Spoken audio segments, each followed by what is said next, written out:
And guys, dumating na rin ang inaantay ko at pinaka-aantay kong personalized diamond painting na pinagawa ko. At tara, buksan na natin ito at mag-unboxing na tayo. Let's go! So ayan, buksan na natin para maipakita ko sa inyo kung gaano kaganda ang pagkakagawa nila. At second time ko na to na order sa kanila. Yung first is kaming dalawa ni Habi. Ngayon ay sa akin naman, personalized picture ko siya. Na makikita nyo siya in a minute. So ayan, 5D Painting PH ang gumawa nito. Ang laki niya is 30 by 40.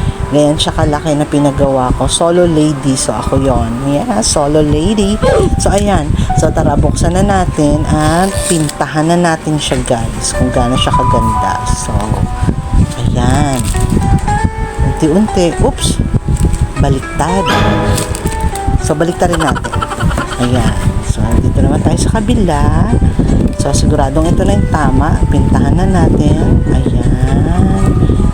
May pa-thank you pa sila. Wow! Welcome! At natutuwa ako sa ginawa ninyo. Kaya, ayan na siya guys. Excited na ba kayo makita ito? So, meron na kayong nakikitang part na yan yung picture na makikita nyo sa Facebook page at sa mga media platforms ko. Next platform, alam mo, totoo. So, ayan, sa mga FB, sa mga Instagram, sa Facebook, at sa iba pa. So, thank you, card or letter nila para sa iyo. So, welcome po sa inyo. At, ayan, 39 beads lahat yung pagkakagawa. Grabe, imagine, ang dami niya palang kulay. OMG. So, ang presyo niya, guys, by the way, is 1,399. So, bali 1,400 siya. Kasama na dun lahat.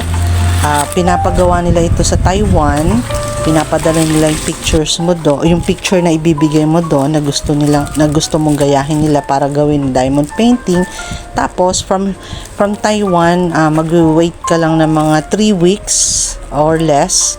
Depende yon kung gaano katagal yung shipping papunta dito sa Philippines papunta sa iyo. Ganun siya katagal. Pero sulit naman yung paghintay. Look guys, so 39 diamond beads ang makikita nyo na iba-ibang kulay. So ang dami pala niya. Mas madami ito kaysa dun sa una kong pinagawa na dalawa kami ni Habi na picture. So magpapakita ko mamaya-maya sa inyo kung ano yung picture na yan. Tapos ayan guys, ulit tignan mo, ang ganda-ganda oh. O diba? Ang ganda. So kaya ko to pinili ng picture na ipagawa sa kanila kasi ang ganda kasi ng background ko dyan.